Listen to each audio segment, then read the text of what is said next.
এতিয়া গোৱালপাৰাত উচ্ছেদ হৈ আছে গোৱালপাৰা জিলা যুৱ কংগ্ৰেছৰ যিগৰাকী আমাৰ সভাপতি আছে নাম চকিবুৰ ৰহমান তেখেতৰ মই একেলগে বহি আছো কাৰ্যনিৰ্বাহক সভাখনত চকিবুৰ ৰহমানে এটা প্ৰস্তাৱ দাঙি ধৰিলে যে যিহেতু মানে মিটিঙৰ পিছদিনা গোৱালপাৰাত তাতে আমাৰ পদযাত্ৰা আছিলে যুৱ কংগ্ৰেছৰ মন কৰিব সকলোৱে সেই জিলা যুৱ কংগ্ৰেছৰ সভাপতি এগৰাকীয়ে এটা প্ৰস্তাৱ ৰাখিলে যে অহাকালি পদযাত্ৰাৰ পিছত আমি গোৱালপাৰাত যি উচ্ছেদ হৈছে সেই দুৰ্ভগীয়া উচ্ছেদিত ৰাইজৰ কাষলৈ আমি যাম লগে লগে উপ সভানেত্ৰী এগৰাকী আছে যুৱ কংগ্ৰেছৰ ৰাজ্যিক তেওঁ বস্তুটো অপচ কৰি দিলে তেওঁ এগৰাকী আমি আমাৰ সেই নিৰ্যাতিত নিষ্পেষিত ৰাইজৰ কাৰণে আমি ভাবিছো পদযাত্ৰাৰ পিছত আমি সেই দুৰ্ভগীয়া ৰাইজৰ ওচৰত যাম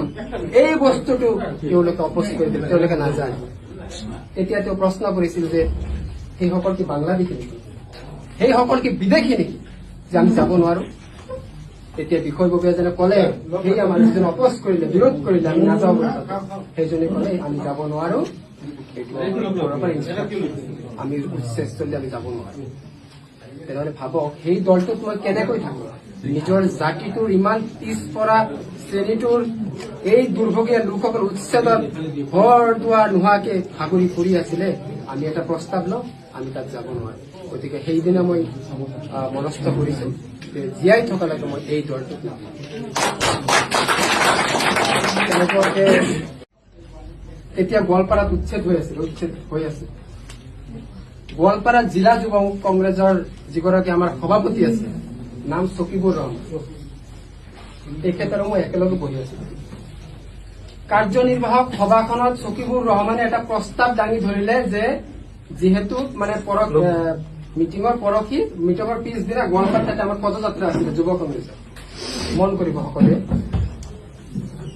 সেই জিলা যুৱ কংগ্ৰেছৰ সভাপতি এগৰাকীয়ে এটা প্ৰস্তাৱ ৰাখিলে যে অহাকালি পদযাত্ৰাৰ পিছত আমি গোৱালপাৰাত যি উচ্ছেদ হৈছে সেই দুৰ্ভগীয়া উচ্ছেদিত ৰাইজৰ কাষলৈ আমি যাম লগে লগে উপ সভানেত্ৰী এগৰাকী আছে যুৱ কংগ্ৰেছৰ ৰাজ্যিক তেওঁ বস্তুটো অপচ কৰি দিলে তেওঁ এগৰাকী আমি আমাৰ সেই নিৰ্যাতিত নিষ্পেষিত ৰাইজৰ কাৰণে আমি ভাবিছো পদযাত্ৰাৰ পিছত আমি সেই দুৰ্ভগীয়া ৰাইজৰ ওচৰত যাম এই বস্তুটো তেওঁলোকে অপচ কৰি দিলে তেওঁলোকে নাজানে তেতিয়া তেওঁ প্ৰশ্ন কৰিছিল যে সেইসকল কি বাংলাদেশী নেকি সেইসকল কি বিদেশী নেকি যে আমি যাব নোৱাৰো তেতিয়া বিষয়ববীয়াজনে কলে সেই আমাৰ যিজনে অপচ কৰিলে বিৰোধ কৰিলে আমি নাযাওঁ সেইজনে কলে আমি যাব নোৱাৰো